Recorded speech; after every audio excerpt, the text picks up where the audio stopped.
Ella, will you give me your full name and your birth date? Ella Sauer, and my birth date is 6/5/26. And what is your maiden name? Summers. Okay, what is your mother and father's name? Milton and Mildred Summers. Okay, what was your mother's maiden name? I think it was Elm. She was kind of adopted or a foster child. Okay, do you remember your grandparents? Do you know? Just my grandmother on my dad's side was Elizabeth Summers.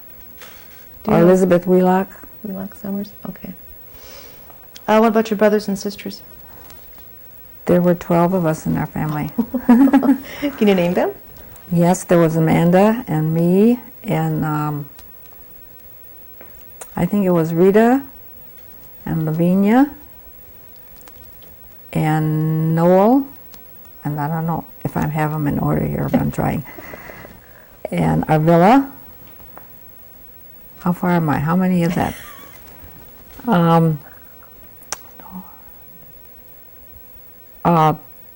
Bertha, Jan, Emma, Emmeline, and I have 3 brothers. There's Milton, Jean, Lynn, Lauren, my sister Luann, and my youngest brother Philip. Did I get 12? Okay. Okay, Ella, where was your home place? Where were you born? I was born just off a ranch road and just off a seminary road is where my mother and dad lived at the time. Was the house There's still nothing there now, no. Okay. Do you remember the house at all? No. No? No. Is that where you were born? That's where they told me I was born. It was in Outagamie County, and that's where they told me I was born. They just pointed it out. Yes, and the first home I remember is living off of Fish Creek Road. It would be Lambie and Fish Creek Road. There is a house still there, but it's not, it's owned by someone else now. But that's the first house I remember because my grandmother lived there also, and then my dad had a house there also before we moved, before he built a house on Lambie Road, further up on Lambie Road, south of where we used to live. And that's where I spent the rest of my childhood, on Lambie Road. Can you tell me a little bit about, like running water or electricity, or how you? We didn't have anything. We didn't have anything but lamps, and we had a well outside. The pump. We had that, and of course the outhouse. Went along with that, but that's what we had for years. Until one of my sisters built a new house for my mother and dad on that same piece of land. And then they did get electricity before that in the old house, but they didn't have the other facilities in there. So those facilities all came later with the new house. Okay, did your mom and dad speak Oneida? Yes, but my mother wasn't as good at it as my dad was. He was pretty fluent. But he was taught, he had to learn to speak English. So he was taught Indian right from the beginning, or the language right from the beginning. And my grandmother never spoke English either. Oh, didn't you? No, we could never really have a good conversation with her because it was hard. Do you speak Oneida? No. See, I was brought up my mother and dad were, at that time, were told that they would get fined or something would happen if they taught the language to the kids. They weren't supposed to speak it. They weren't supposed to teach the kids. We went through that phase. So that is why, none of us speak the language. Okay, are there any special stories or recipes or crafts that your grandmother or mother handed down to you? No, not that I can remember. We got advice from my dad as to how to, how to raise our kids, what to do, what to teach them. And the only one that did teach us anything, or me anything, is my Aunt Mamie Ryan. She taught me how to make baskets. Oh, you still make baskets? No, I haven't been making any lately, but I think I could still make one. So. Did you ever describe the process? Okay, can you describe the process of making a basket? Well, first you have to get the black walnut, and then you have to, shave the bark off of that, cut it, shave the bark off of that, and then you soak it in water to so that you can form the shapes, and then you weave it. It's really not that difficult, I don't think so anyway. And the colors nowadays you can use the regular dye they got out, Rit, or back, in the old days, I guess she had used like berries or something like that for dye. But she did that for a lot of years.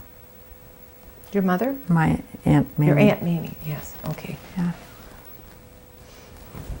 But I don't think I learned anything special, like I said, from my parents. Not anything special anyway, outside how to take care of yourself and all that, They used to give us lectures on what's going on out there in the world.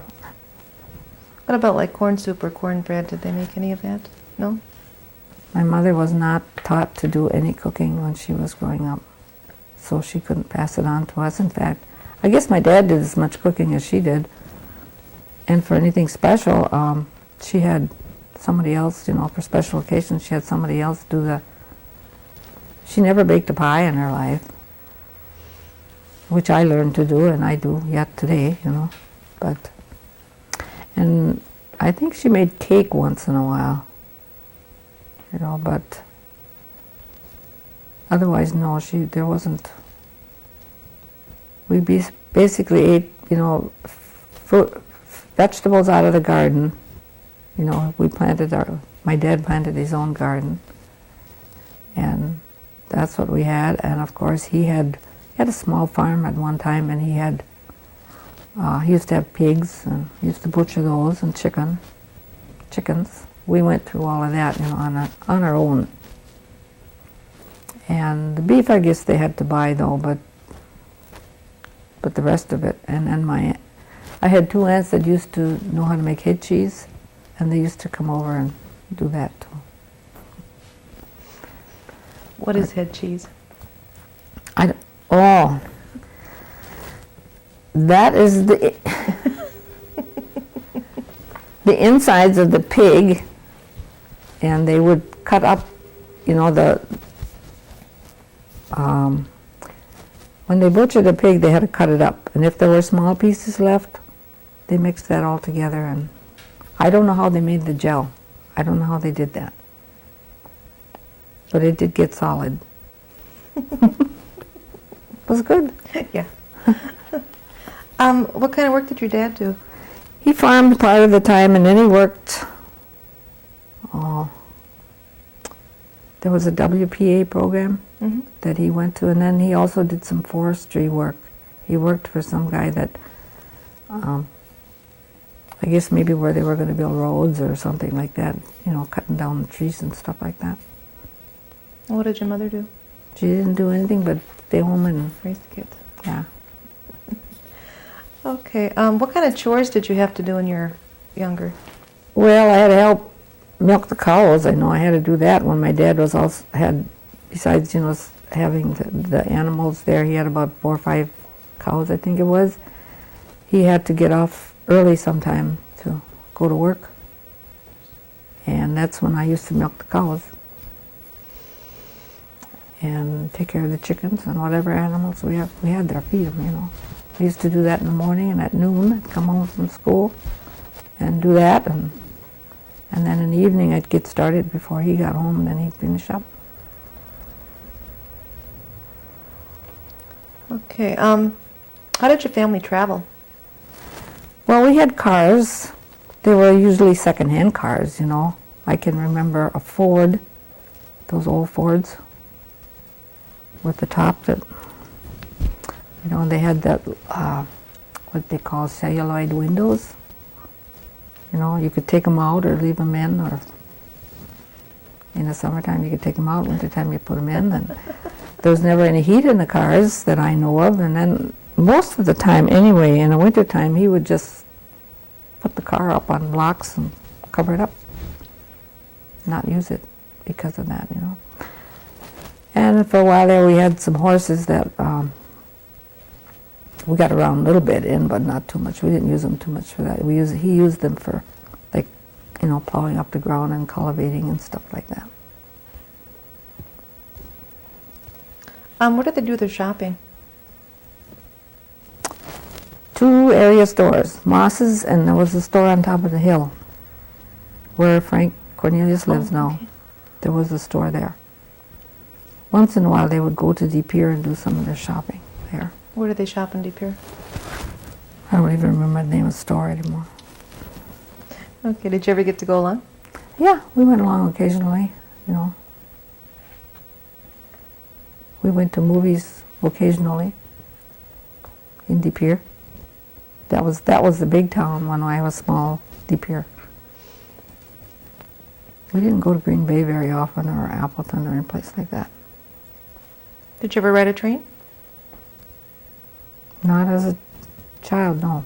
I have since. Yeah. Okay. I want you to describe to me a typical Sunday from the time you got up in the morning until nighttime. Well, we got up to get dressed and we went to church. We were brought up Methodist. We went to the Methodist church on E. And then we went home, and usually we had a special noon meal. And then the rest of the afternoon was just whatever we wanted to do. You know, we'd either go with the neighbor children or stay home and play by ourselves. But that's about it until we were old enough to get bicycles, and then we went a little further. You know? What was the noon meal like? It was not the same. It was whatever they felt they were going to prepare, or, you know, whatever they want. Sometimes we'd have chicken, and I think we had pork a lot. You know, that was the kind of a favorite in those days. I still think some people like it. So, but yeah, that's and basically, you know, the vegetable and potatoes usually. And my dad used to make, I guess it was fry bread, I don't know, but he used to fry it. He didn't put it in hot grease like they do nowadays. He used to fry it in a pan. Oh. You know. And it wasn't, he used enough grease in there, I guess, just so it wouldn't stick, but it wasn't in deep fat like they do now. Can you tell me about a Christmas when you were small? Or what Christmas was like? Well, yeah, Christmas Eve we went up to the church, the Methodist church. They always had a children's program. And they also gave us, you know, some candy and a little gift. And we'd walk usually. And then we'd go to bed, and we'd hang up our long stockings. We had those old long stockings, brown stockings. And well, as when we were smaller, they were able to put something in there. But as we got older, the amounts got less because there were more children to hang their stockings. And I think we would take turns getting a gift outside of what they put an orange and an apple and candy and nuts in our stocking, basically, which to us was a big treat, you know. And then they'd have something special like a chicken or maybe even rabbit for dinner or lunch, you know. Because we used to have rabbit too. My dad used to go hunting for rabbit. We had that, and then also he used to go fishing. He used to go ice fishing, so we had that too. Ella, can you tell me about your Christmas tree? Oh, we always had a Christmas tree. That was my mother's project, I guess you could say. She always did it, and she had a lot of things on it. It was always very pretty. I kind of try to follow what she did now, you know. I still have some old ornaments that she had. So, but I like a variety. I don't like the way some of the trees today. Okay, what about Ho Yan? Well, we got up if it wasn't too cold because we had to walk everywhere we went. And we went and came back with a bag full of goodies. But we mostly stayed in, you know, we couldn't go too far because if it was cold, you know, it was, and so every time we went, it depended on the weather. But we liked to do that. I mean, it was fun to us. Do you know what Ho Yan means? Donut? Donut? Okay. What about like Easter or 4th of July? Did you do anything special on those occasions? Not too much except for going to church on Easter, you know. And we had, they used to boil eggs. We didn't have the colored, but, you know, they would have a few more boiled eggs on that day. Maybe something special to eat and go to church, like I said. 4th of July, well, we had firecrackers. I mean, we had the real ones. I guess we were very lucky. Nobody really got hurt because we had the small ones and the big ones. There were no laws then saying you couldn't have any. Okay. So, What happened when somebody got sick? well, they had a doctor, I think it was Dr. Hittner, in Oneida, right in Oneida. The building is still there, in fact, right next to where Morgan's was. There's a building on this side. Had a clinic there. And he was there so many times a week. Or we'd have to go to De Pere and, you know, because I know my sister, my dad was cutting hay one day and she walked in his path and she got her leg cut. And he had to take her in. And I'm assuming at that time he took her into De Pere to the doctor there. And they stitched up her leg. But otherwise, that's where we went to the doctor, was in Oneida at the clinic there. And I think it was Dr. Hittner who was working there. Did he make home visits? Pardon? Did he make home visits? I'm not aware of that. Dr. Hill did. When some of my sisters there, and I think my brothers too, she made home visits for them when they were born, you know. But I can't remember any other doctor doing that except her. Can you tell me a little bit more about Dr. Hill? Well, she was a nice, friendly person, you know. She, if I can remember everything she did, you know, she would come over and do a few extra things too, and I think in part of it was teaching, you know. But we couldn't always stay in the house either if they were born, or they would send us upstairs or something like that because, you know, or we couldn't be in the room where the child was being born and stuff like that. But I think she would make home visits when the child was born and maybe 1 or 2 after that. And then from then on, I guess they could take the child over to her office if there was anything wrong. Did your parents have any home remedies that they used when you were sick? Yes. We used to be forced to drink wormwood tea. Which is what? It's a root. It's a root. I think you can still find it in some areas yet. It's got kind of a little bitter taste to it. But if we had any stomach problems, that's what my dad would fix for us. Or if we ate too many green beans or green apples. And once in a while he would you can get a bottle of peppermint, spirit of peppermint. He used to just drop a drop or 2 of that in water and make us drink that too for any problems like that. And they used to use poultices when we got a cold, bad cough, with onions and skunk oil.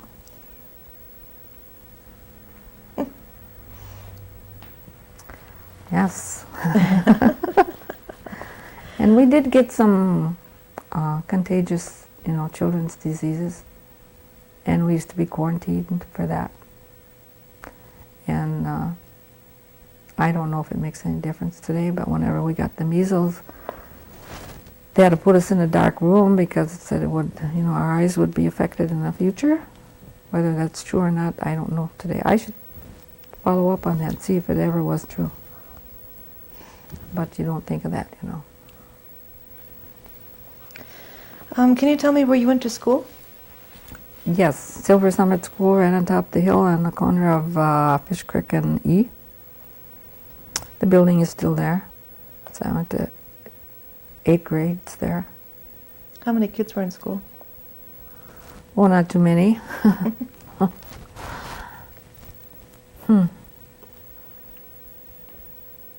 Because when I first started there, we had one room. Then the population started picking up a little bit, and they made 2 rooms for the smaller children and the upper grades. I think they divided it at 4th grade. And I don't know, maybe 20, 25 children were in there at the time. Okay, where did you go after there? Then I went to Nicolay High School in De Pere. I got bused to De Pere.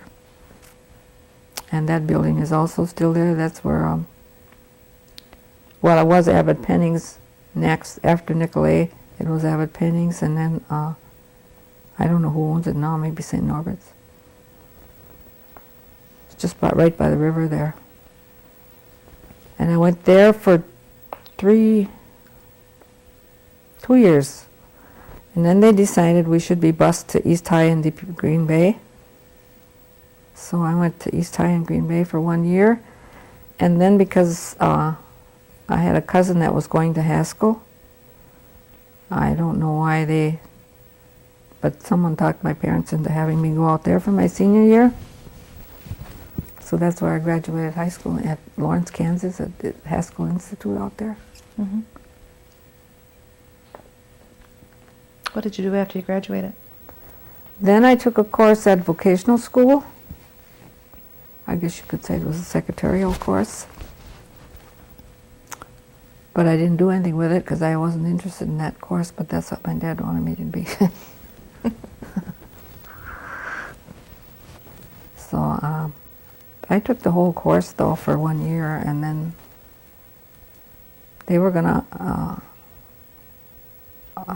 give me a job somewhere, but we had no transportation, so I couldn't get to work, so I had turned it down. So I guess it was a wasted year because I never did anything really with it.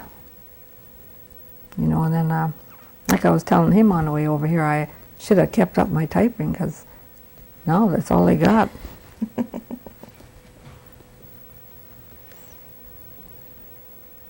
Then what did you do? Then I after that I went to work at the war plant down in Sauk City. The war was on at the time. What did you do there? I worked in, I guess you could say, shaping rocket powder. We got the rocket powder in strips, and we had to cut it and shape it, put it in a form, cut it off to size and everything to fit in a specific rocket. And it was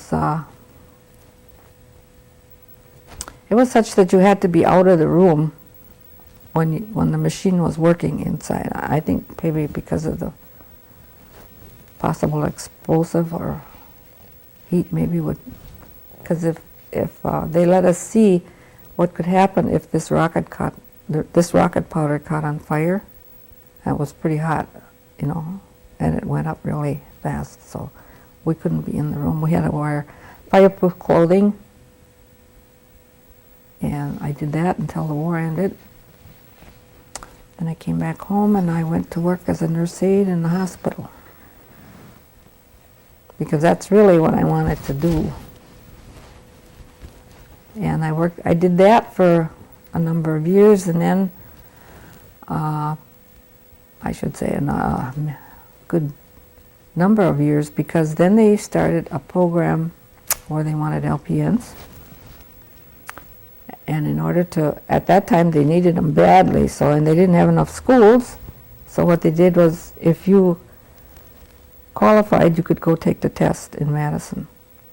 And you had to have 4 years of full-time work though as a nurse aide. So I had that. And then the hospital helped me prepare a little bit. Bellin Hospital I was working.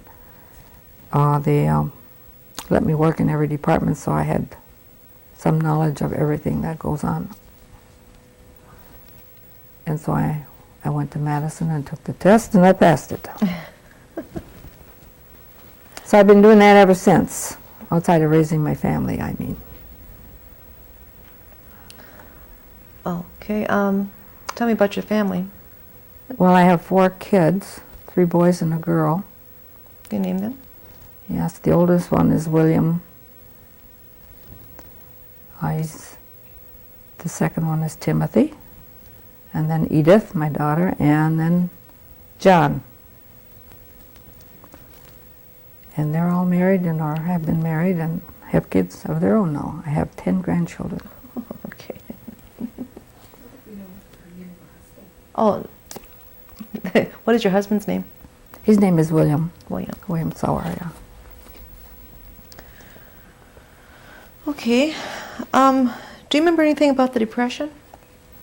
No, I heard a lot about it, but I don't think I really remembered too much. I mean, we were poor, that I know. You know, we had to get, the church provided us with clothing and shoes. And maybe another reason we were poor is because we had a big family, I don't know. But I remember that, and I know my husband says the same thing. He says that his mother had to make his coat, his winter coat, and he had to wear it to school. So it was hard. I don't remember it being hard, but they do. They talk about it, and it was hard. So, because they were able to food and clothe us. You know, we never had. We weren't starving, I should say. You know, but I guess it was hard from what I hear. Do you know anything about like the relocation policy? I had heard about it, but no, I don't know that much about it. I mean, you know. Okay, what about the Dawes Allotment Act? No. Okay. What can you tell me about the United Singers? Well, I don't know if they started at the Methodist Church, but I know they used to have singers at the Methodist Church. They used to sing, you know, in a native language. Way back when, I don't know why they allowed it, but they did. They sounded real good then too, you know. But I don't know if that's where it originated or not, you know, as a group then, because now they're from several different churches, but at that time we only went to church there, and there were some that sang there. Did your parents ever sing? No? Do you know any stories about like the United Singers at wakes? No, except I like it. You know, I like to hear them sing at the wakes and stuff like that. But my children were brought up in, we lived in Alloway, you know, in Green Bay. And of course, they didn't get to know all these things until they got older. And they've been to a few wakes now and that where they sing, and they said they don't mind the singing, but they said, I guess because of how they heard it first, they're not sure that they want it done at my funeral. And I said, well, I think that's going to be up to me. But they said it sounds too sad. But I don't think so. I mean, I like it. I mean, I think most people out here do, but we heard it before. And the first time I heard it, native singing, it wasn't at a funeral or, you know, but that's the first time they heard it, and they kind of related to somebody dying.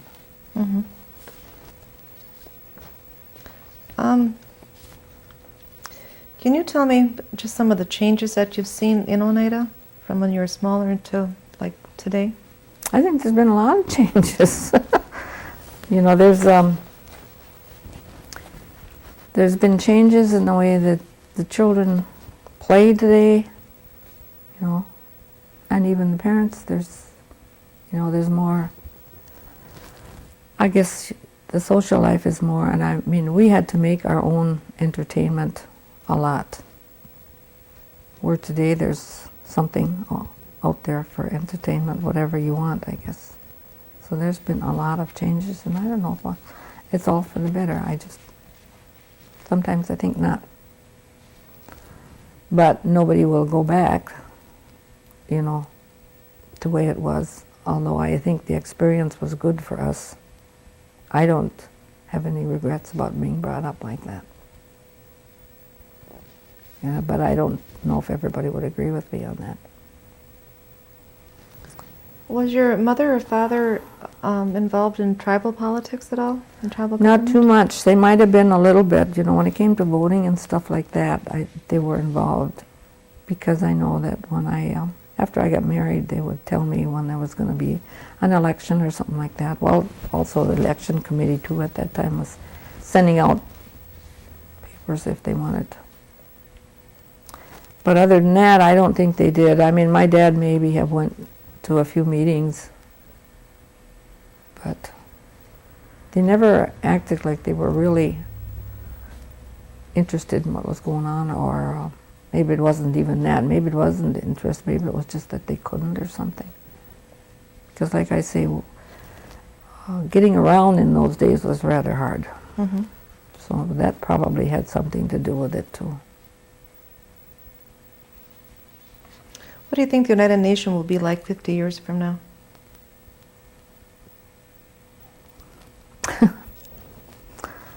Well, hopefully, as good as it is now, or better.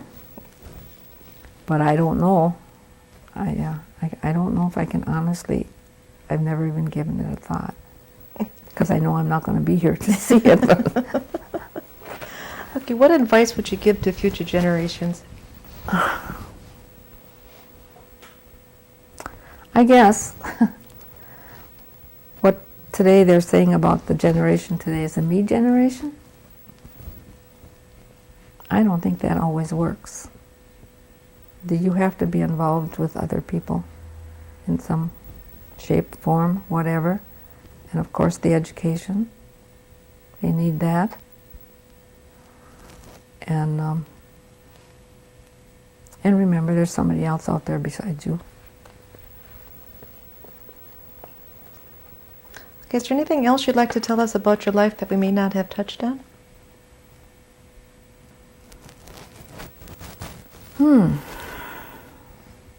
I don't think so. I mean, I don't think we said too much about my being a teenager, but then my life as a teenager wasn't all that exciting either.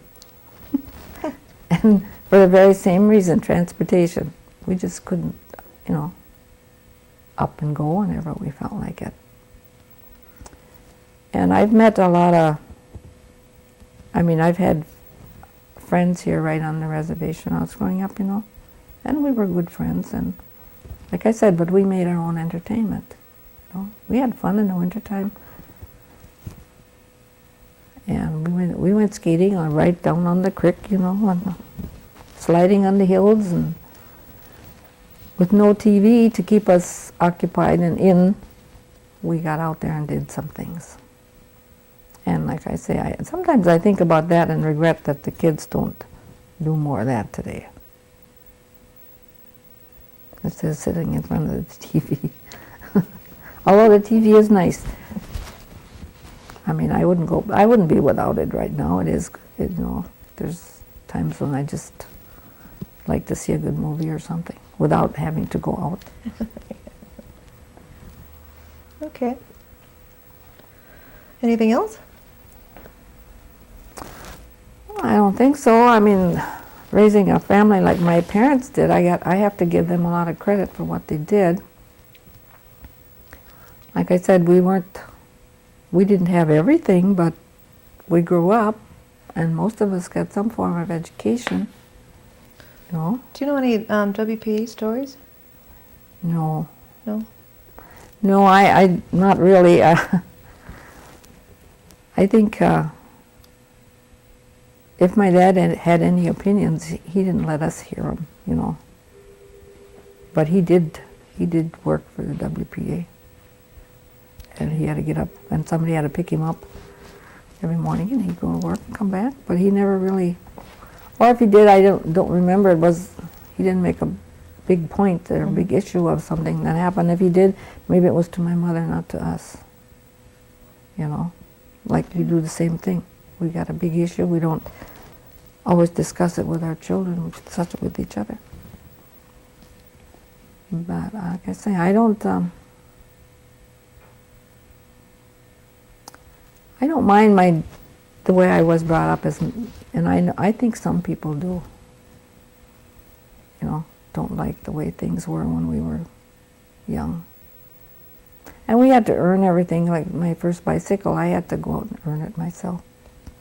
There's nothing wrong with that either. Okay, we'd like to thank you, Ella. It wasn't so bad, was it?